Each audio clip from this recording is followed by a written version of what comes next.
다시 한번 오늘 처음 저희 교회를 찾아주신 분들 진심으로 환영합니다. 오늘부터 5번에 걸쳐서 기독교가 뭐를 이야기하고 있는가, 또 왜 기독교를 믿는 사람들이 기독교를 이렇게 믿는 것인가, 또 더 나아가서는 내가 혹시 기독교를 받아들여야 되는 것이 아닌가, 이런 문제를 돌아보는 그런 시간을 가져보려고 합니다. 잠시 제가 이 시간을 위해서 하나님께 기도하고 함께 이 말씀 들어보도록 하겠습니다. 기도하겠습니다. 하나님 아버지 감사합니다. 이제 저희들의 마음을 집중시켜 주셔서 우리에게 하시려는 하나님의 말씀을 들을 수 있도록 도와주시고, 이 말씀이 저희들에게 전해졌을 때 우리의 마음의 문이 열리며 또 영의 귀가 트여서 하나님을 사랑하는 마음이 생기게 하시고, 하나님께서 보내셨던 그 아들 예수 그리스도를 향한 믿음이 우리 가운데 싹 돋아나도록 도와주옵소서. 예수 그리스도의 이름으로 간절히 기도합니다. 아멘. 뉴욕에 있는 이 월드 트레이드 센터 빌딩에 여객기를 충돌시켜서 3천여 명 이상의 사상자가 발생했던 사건이 9/11 사건이 벌어진 지가 벌써 4반세기가 되었습니다. 이 자리에 계신 거의 대부분의 분들이 아마 그날의 충격을 아직도 마음속에 담아 계실 거라고 생각이 되는데요. 이 화면 왼편에 보시면 이 2001년 9월 12일자 시드니 모닝 헤럴드의 이 프런트 페이지입니다. 여기 이제 이 기사를 보면 맨 마지막에 이제 이렇게 이 기사가 종결되고 있습니다. From now on, the world will never be the same. 우리는 이제 다시 이전으로 돌아가지 못하게 될 것이다. 이런 그 문구로 이 기사가 끝나고 있습니다. 정말로 충격적이고 또 전 세계를 흔들어 놓았던 그런 사건이라고 부를만 합니다. 그리고 한 달 후인 2001년 10월 7일 미국은 이 아프가니스탄에 융단 폭격을 퍼부으면서 소위 말하는 이 테러와의 전쟁을 시작하였고요. 이 화면 오른편에 있는 이 기사는 그 2001년 10월 8일자 이 프런트 페이지인데, 역시 여기에 이 사건이 대서특필되어 있습니다. 여러분 잘 아시다시피 1년 반이 지난 후인 2003년 3월달, 벌써 이제 22년이 지났는데요. 이 대량 살상 무기를 가지고 있다는 가능성이 높다는 이유로 미국과 영국의 주도하에 이라크를 침공하였고, 이 전쟁이 8년이나 이어졌던 것입니다. 전 세계를 흔들어 놓았던 사건은 이후에도 계속 이어졌습니다. 16년 전에 미국의 이 주택 시장이 붕괴되고 서프라임 모기지를 남발한 미국 은행이 모두 무너지어 내리면서 발생한 이 글로벌 파이낸셜 크라이시스, 또 멀지 않게 5년 전에는 이 코비드로 인해서 겪어야 했던 이 팬데믹, 이런 그 모든 일들은 가히 이 온 세계를 뒤흔들어 놓았던 사건이라고 부를만 합니다. 경제적으로, 외교적으로, 정치적으로, 문화적으로, 군사적으로 모든 면에서 이 사건들은 전 세계 사람들의 일상생활에 막대한 영향을 끼친 것이 분명하고, 지금도 그 여파가 가시지 않은 것처럼 느껴집니다. 예수 그리스도께서 십자가에 못 박혀 처형을 당했던 이 2000년 전의 사건은 어떨까요? 너무 오래전의 일이기 때문에, 또는 종교는 나와 전혀 무관한 그런 문제이기 때문에 그 사건에 대해서 별로 심각하게 생각해 보지 않은 분들이 대부분이 아닐까, 이렇게 제가 짐작을 해봅니다. 특히 이제 우리 동양 사람들에게는 이 기독교라는 것이 서양 문화의 일부분이고, 우리 고유의 문화를 말살하고 또 서양 문화 우월주의 의식을 심어놓은 이런 주범으로 이렇게 인식이 되기도 하는 것입니다. 게다가 요즘에 들어서는 이제 교회가 교회답지 못한 그런 모습을 계속 보이면서 이 기독교에 대한 사회적 반감도 최고치를 이루고 있기 때문에, 예수가 십자가에 못 박혀 처형을 당한 이 사건 속에 담겨 있는 그 폭발력, 이것에 대해서 돌아보는 것에 내가 시간을 낭비하고 싶지 않다, 이렇게 여길 만도 합니다. 근데 여러분 이거 아십니까? 이 기독교인이 아니라고 하더라도 이 십자가 사건이 인류 역사에 남긴 발자취는 충분히 인정할 수밖에 없는 것이 현실입니다. 제가 이 책을 한 권 가져왔는데 읽어보신 분 계시는지 모르겠어요. 이 영국의 역사학자인 이 톰 홀랜드라는 분이 쓴 책인데요. 이분이 이제 기독교인이 아닙니다. 그런데도 불구하고 온전히 역사학자의 입장에서 예수 그리스도라는 인물이 어떻게 서양 사회 전반에 걸쳐서 삶의 거의 모든 영역에서 막대하고 결정적인 영향력을 끼쳤는지를 이 책에서 아주 자세히 설명하고 있습니다. 이게 이제 한국말로 번역이 되어 있기 때문에 아마 관심 있으신 분들은 이거 읽어보시게 되면 기독교라는 그 전체적인 어떤 이 시스템이 이 서양 사회와 분리될 수 없는 어떤 서양 사회의 현재의 이 모습에 근간이 되는 이런 그 영향력을 가지고 있다는 사실을 아주 자세하게 설명하고 있는 것입니다. 제가 이번 설교 시리즈를 세계를 뒤흔든 4일이라고 정하면서 제 의도는 이 요한복음 18장에서 20장에 기록되어 있는 이 4일간의 사건이 전체 세계의 역사뿐만이 아니라 나라는 이 개인에게도 얼마만큼의 막대한 영향을 끼쳤는지를 생각해보고 그 사건의 주인공이신 이 예수 그리스도라는 이 분에 대하여 내가 과연 어떤 입장을 취해야 될 것인가, 내가 지금까지 이분을 어떻게 생각하면서 살아왔는지, 또 앞으로 어떻게 해야 될 것인지 이거를 심각하게 한번 생각해 볼 수 있도록, 또 그래서 여러분의 입장을 정리해 볼 수 있는 기회를 드리려고 도와드리려는 것입니다. 아까도 말씀드렸습니다만 이 설교 시리즈 내내 설교 끝난 후에 질문을 받는 시간을 준비를 해 보았는데요. 설교를 들으시면서 또 지금까지 지내오시면서 이 기독교의 신앙에 대해서 궁금하신 점들이 있으셨으면 이 QR코드를 사용하셔서 서슴지 마시고 질문을 적어주시면 잠시 후에 질문에 대한 답을 드려보도록 하겠습니다. 자, 우리 모두 속에는 이 폭력적 성향이 잠재되어 있습니다.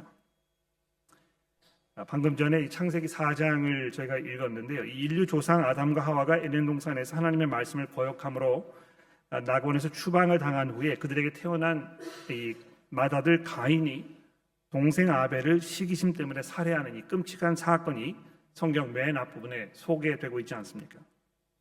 인간이 하나님과 단절되었을 때 인간의 마음속에는 이 온갖 증오심과 미움과 시기와 난폭함이 가득 차오르게 되었다고 성경이 말씀하고 있는 것입니다. 우리가 겉으로는 점잖고 온유하게 행동할 수 있는 것처럼 보입니다만 누구나 언제나 폭발할지 모르는 이런 시한폭탄처럼 마음속에 울분과 또 공격적 성향을 담고 살고 있다는 것입니다. 아마 어린 자녀를 두신 분들께서는 내가 가장 사랑하는 내 자녀가 동시에 나를 가장 공격적이고 성난 사람으로 둔갑시킬 수 있는 존재라는 것을 아마 잘 알고 계실 것 같아요. 저도 그런 적이 여러 번 있었습니다. 아이들이 얼마나 이쁜지 모르는데요, 동시에 아이들을 극혐하게 되는 이런 경우가 종종 있었다는 것입니다. 운전을 할 때도 마찬가지고요. 또 요즘에는 이 특정 정치인을 향해서 느끼는 감정도 마찬가지인 것 같습니다. 기회와 상황이 없어서 그렇지 그냥 앞뒤를 따지지 않고 내 마음대로 해버려도 되는 괜찮은 이런 상황에 있다면 아마 이 세상은 그 누구도 마음 놓고 거리를 다닐 수 없는 그런 사회가 되어버릴 것입니다. 인간 사회가 폭력으로 얼룩진 사회라는 것은 다시 말해서 그 사회의 일원인 나 역시도 누구를 공격할 가능성이 농후한 존재라는 것을 대변해주고 있다는 것입니다.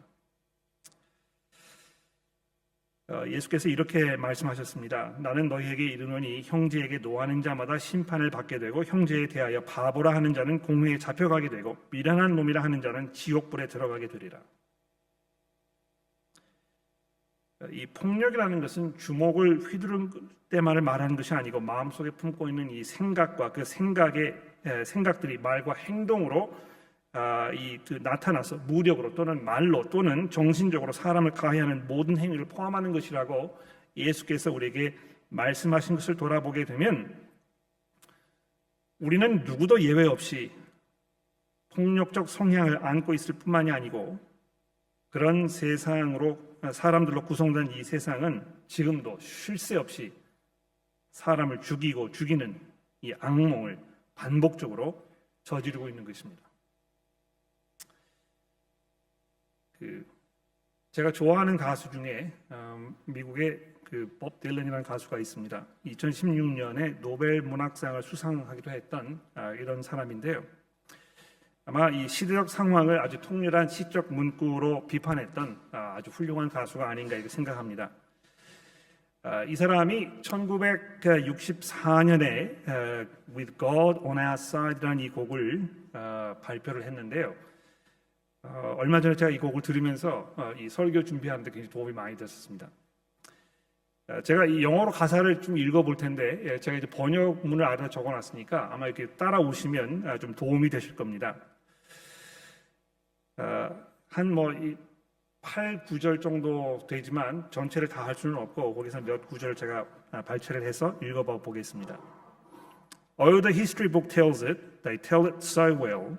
The cavalry's charged, the Indians fell. The cavalry's charged, the Indians died. Oh, the country was young with God on its side.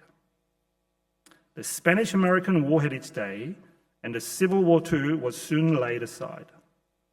And the names of the heroes I was made to memorize with the guns on their hands and the God on their side. The First World War boys, it came and it went. The reason for fighting I never did get. But I learned to accept it with pride. But you don't count the dead when God's on your side. The Second World War came to an end and we forgave the Germans and then we were friends. Though they murdered 6 million in the ovens they pried, the Germans now too have God on their side. I learned to hate the Russians all throughout my whole life. If another war comes, it's them that we must fight. To hate them and to fear them, to turn, to run and to hide, and accept it all bravely with God on their side. But now we must got weapons of chemical dust. If fire them we must force to, then to fire them we must. One push of the button and the day shot the world wide, and you never ask questions when God's on your side. 기회만 생기면 피를 흘려야 직성이 풀리는 인간들의 이 잔인함과 또 이 무모함을 이 노래가 아주 통렬하게 비판하고 있는 것입니다. 요한복음 18장 방금 전에 읽어주셨던 이 장에는 예수께서 못 박혀 처형을 당하시기 약 한 10시간 전 목요일 늦은 밤에 제자였던 유다의 배신으로 예루살렘 성 밖에 위치했던 이 겟세마네라는 이름의 정원에서 로마 군인들과 또 유대 관리들의 손에 체포당하시는 장면이 여기 설명이 되어 있습니다. 우리 이그레스 교우님께서 성경 읽어주시는 동안에 여러분들이 들으시면서 아마 픽업을 하셨을 거라고 제가 짐작을 합니다만 이날에 벌어졌던 이 사건은 그야말로 이 폭력이 난무했던 이런 사건입니다. 늦은 밤에 등과 횃불과 무기를 든 이 무장 군인들 12절에 보시면은 이 천부장이라는 계급을 가진 장교가 여기 동원되었다고 기록이 되어 있는데요.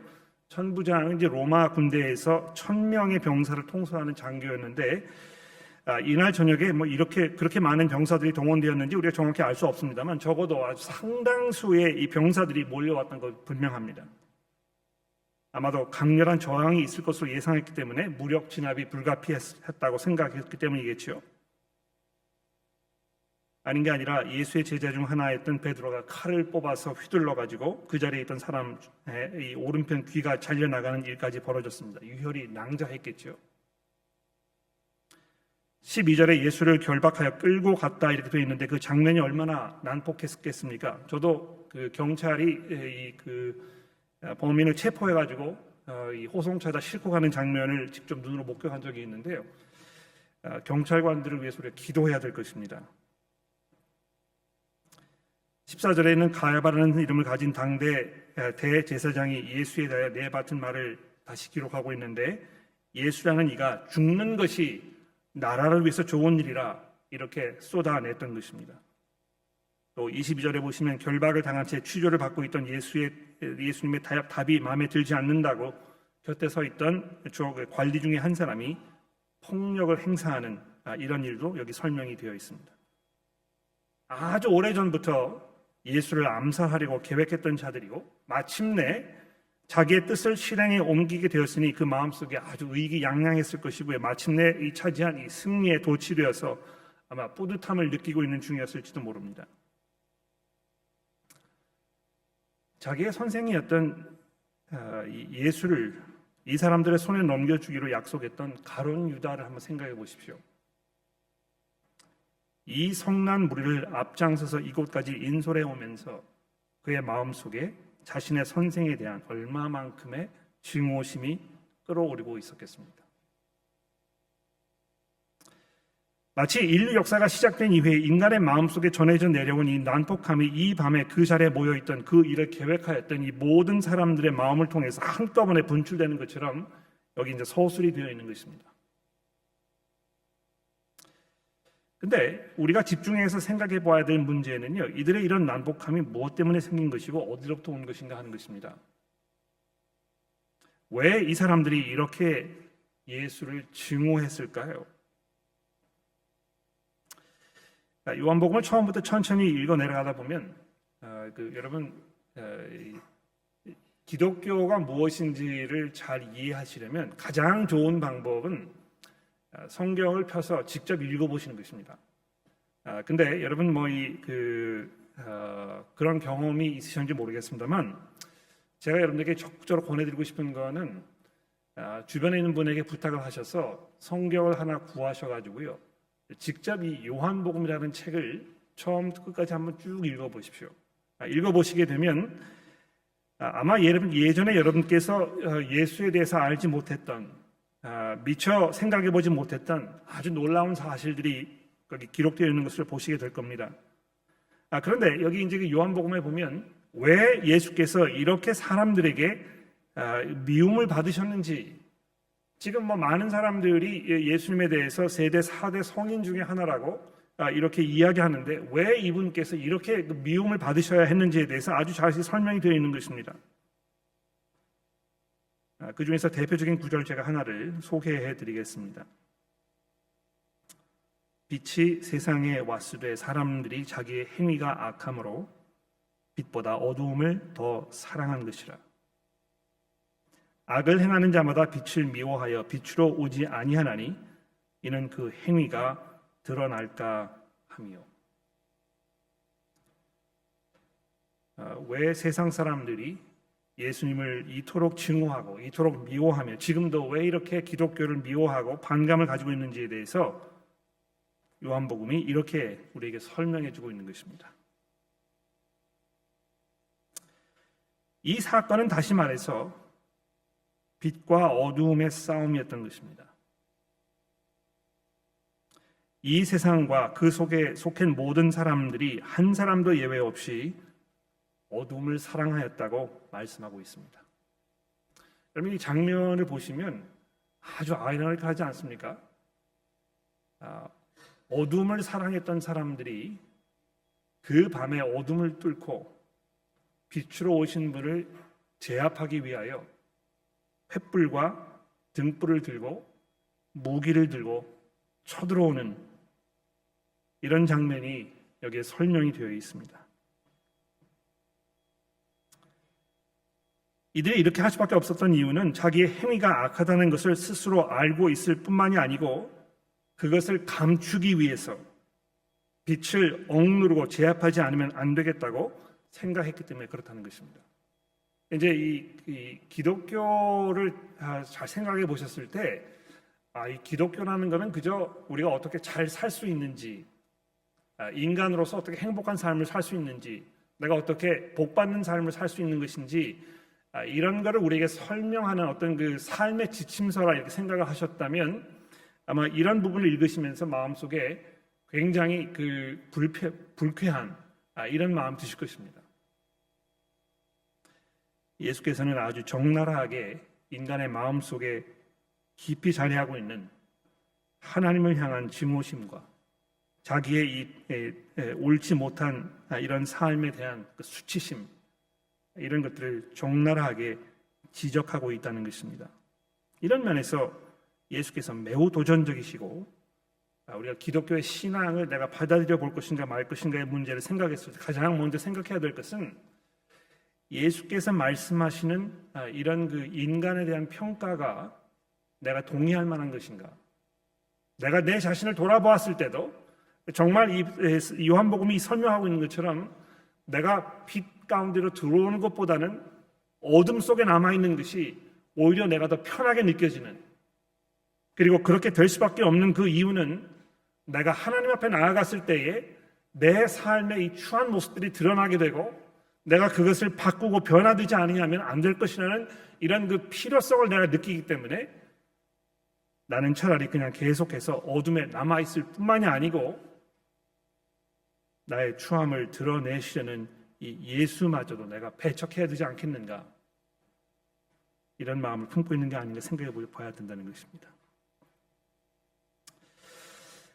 자, 근데 이 본문 말씀에서 정말 놀라운 사실은요, 이토록 자기 자신을 향해서 증오심을 품고 있던, 그렇게 자기를 배척했던 이 사람들의 계획과 그들의 그 음흉한 의도 속으로 뛰어드시는 예수님의 모습인 것입니다. 제가 이 주보 5번에다 죽음 속으로 뛰어드시는 예수라 이렇게 적어드렸는데, 어제 제가 저녁에 그 뉴스를 이렇게 보면서 미얀마의 강진으로 인해서 도시 전체가 거의 붕괴되다시피 하고 수많은 사상자들이 생긴 사건을 제가 보게 됐는데,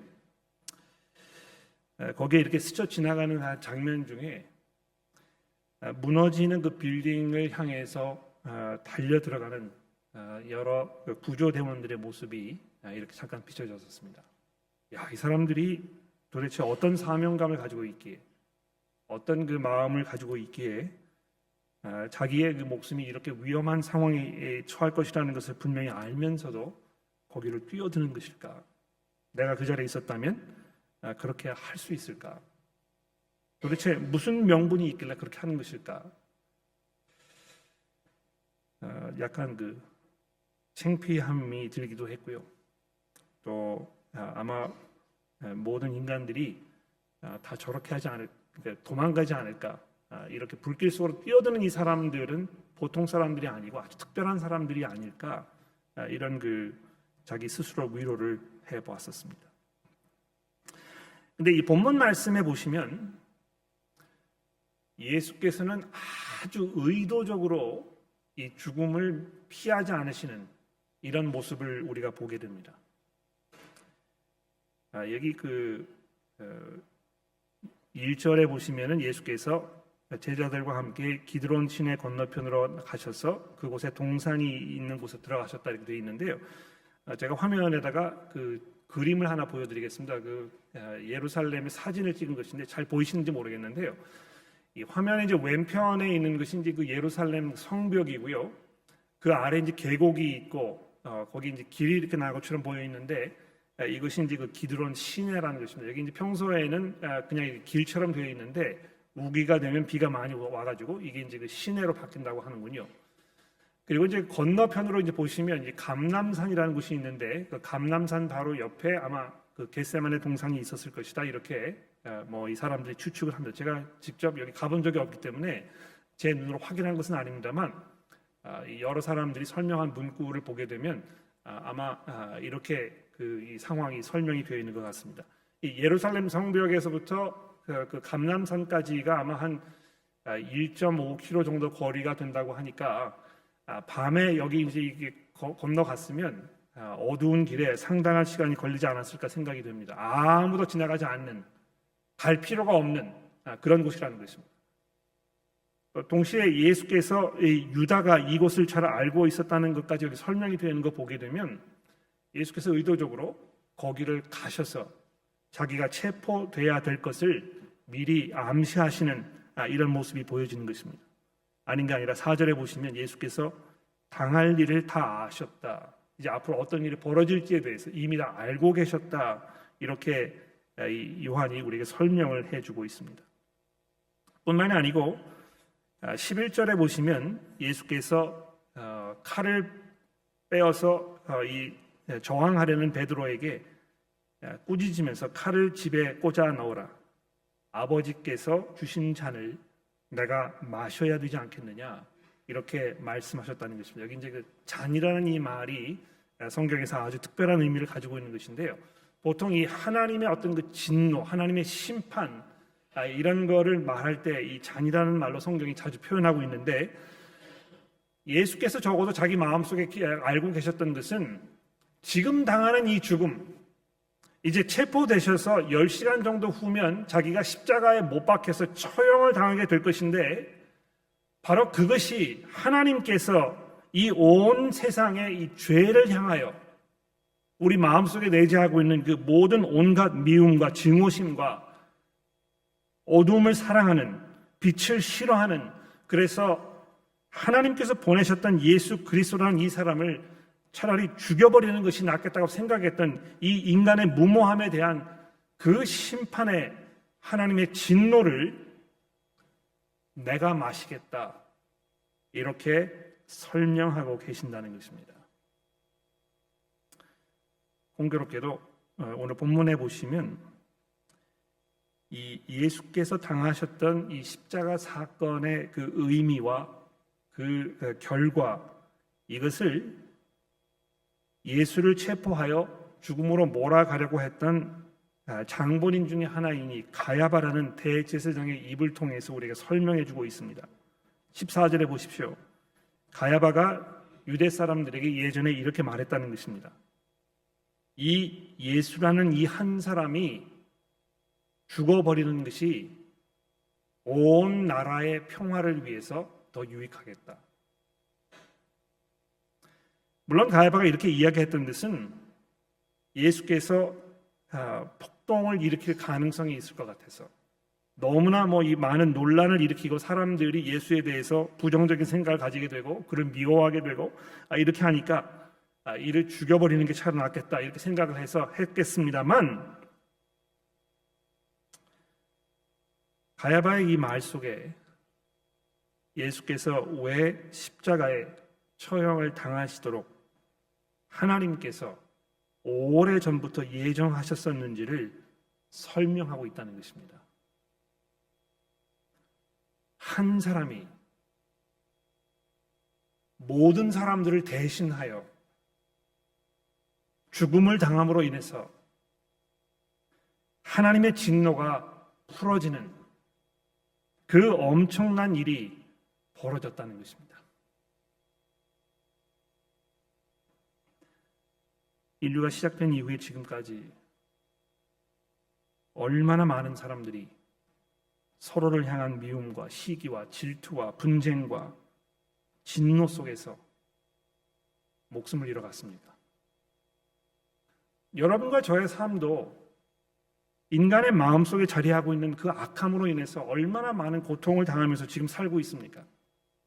인간관계의 어려움으로, 진실되지 못한 모습으로, 자기중심적인 삶을 삶으로 인해서 내 이익을 위해서라면 내 이 주변에 있는 모든 사람들을 희생시키는 것쯤은 그렇게 심각한 문제라고 아니라고 생각하는 우리 인간의 기본적인 삶의 모습으로 인해서 우리가 얼마나 엄청난 대가를 지금 치르면서 살고 있습니까? 그런데 그런 인간의 패역함을 향한 하나님의 그 진노와 하나님의 심판을 한 사람이 모두를 대신하여 감당하심으로 우리가 하나님께 용서를 받을 수 있게 되었다는 것입니다. 여러분, 이거 정말 복된 소식 아닙니까? 나를 대신하여 누가 내가 치렀어야 할 이 대가를 대신 치러줬다는 이 기독교의 이 말씀, 이 메시지가 얼마나 훌륭하고 얼마나 복된 소식입니까? 내가 아무것도 하지 않아도, 내가 할 수 있는 것이라고는 아무것도 없는 상태에 있었는데 하나님의 아들이신 예수께서 이 순간에 이 죽음을 마다하지 아니하시고 거기에 자진해서 걸어 들어가심으로 인하여 여러분과 저에게 용서의 기회와 새로운 삶이 시작될 수 있는 이 순간이 열리게 되었다는 이것이야말로 온 세계를 뒤흔들어 놓는 대사건이 아닐 수 없었던 것입니다. 본문에 보면은 예수님의 제자였던 이 베드로의 이야기가 예수님의 이야기와 이렇게 번갈아 가면서 등장합니다. 베드로라는 사람이 칼을 뽑아들어서 거기에 있던 사람들의 귀를 잘라버릴 정도로 난폭한 사람이었지만 동시에 여종의 말에 움찔해서 자기의 주인이었던 예수를 부인하는 이런 나약하기 그지없는 인간의 모습을 보여줍니다. 폭력적이지만 동시에 아주 나약하기 그지없는, 이것이 바로 여러분과 저의 참 모습이 아닐까요? 과격하지만, 그러나 위험한 순간이 오게 되면 방황하며 어찌할 바를 모르며 어디에 의지하고 내가 무엇을 지켜야 할지 잘 분간하기 어려운 그런 존재가 여러분과 제가 아닙니까? 요한이 시몬 베드로의 이런 모습을 조금도 흔들리지 아니하시는 예수 그리스도의 모습과 비교하면서 여러분과 저로 하여금 그리스도께 눈을 돌리며 그분께서 당하셨던 이 일을 통해서 우리에게 주어지는 하나님의 은혜 안에 들어오라고 우리를 초대하고 있습니다. 오늘 저희 교회를 처음 방문하신 분들 계시면, 또 인터넷을 통해서 이번 설명을 듣고 계시는 분들 계시면, 여러분들에게 제가 간곡히 부탁을 드리고 싶은 것은 바로 이것입니다. 지금까지 예수 그리스도라는 분을 무관심으로 무지로 대해 오셨다면 이제 잠시만 시간을 내주셔서 요한복음이 설명하고 있는 이 예수의 모습을 잘 한번 들어보시고 이분에게 내 삶을 걸 만한 충분한 근거가 있는지, 그분을 통해서 내가 무엇을 얻게 될 수 있는지, 나에게 무슨 새로운 삶을 이분이 약속하고 계시는지 돌아보신 후에, 그 후에 내가 이분을 어떻게 대할 것인지 결정해 보시라는 것입니다. 하나님께서 우리에게 얼마만큼의 더 시간을 허락해 주실지 우리가 알 수 없지만 분명히 우리에게 이 복음의 메시지를 통해서 복 주시려고 하는 것이 하나님의 은혜이며, 여러분이 오늘 이 시간에 이 자리에 나오게 되신 것도 하나님의 은혜 가운데 여러분을 부르셨기 때문이라고 제가 확신합니다. 그러므로 교회 여러분, 또 이 자리에 계시는 모든 초대받으신 여러분, 눈을 들어 죽음으로 걸어 들어가셔서 하나님의 진노의 잔을 받으시고 우리에게 용서의 약속을 허락해 주신 예수 그리스도 이분을 바라보며 믿음으로 나아가게 되시기를 간절히 기도합니다. 기도하겠습니다. 하나님 아버지, 감사합니다. 우리 주님이신 예수께서 이 땅에 오셔서 그토록 많은 배척과 미움을 당하셨지만 그 모든 것들을 울분으로 대하지 아니하시고 이것을 모두 마음속으로 품으시면서 온전히 자기의 목숨을 우리의 용서를 위하여 내어주셨던 것을 보게 됩니다. 하나님, 저희는 나약하여 우리에게 상처를 입히거나 우리에게 해를 입히는 사람에게 복수하려는 것이 우리의 성향입니다만 예수께서 그렇게 하지 아니하시고 모든 인간들의 무지함과 우매함을 품으시면서 자기의 목숨을 끝까지 내어주셨던 것을 우리가 기억합니다. 우리의 구원자이신 예수 그리스도 안에서 우리도 하나님의 용서의 은혜 가운데 들어가도록 도와주옵소서. 예수 그리스도의 이름으로 간절히 기도합니다.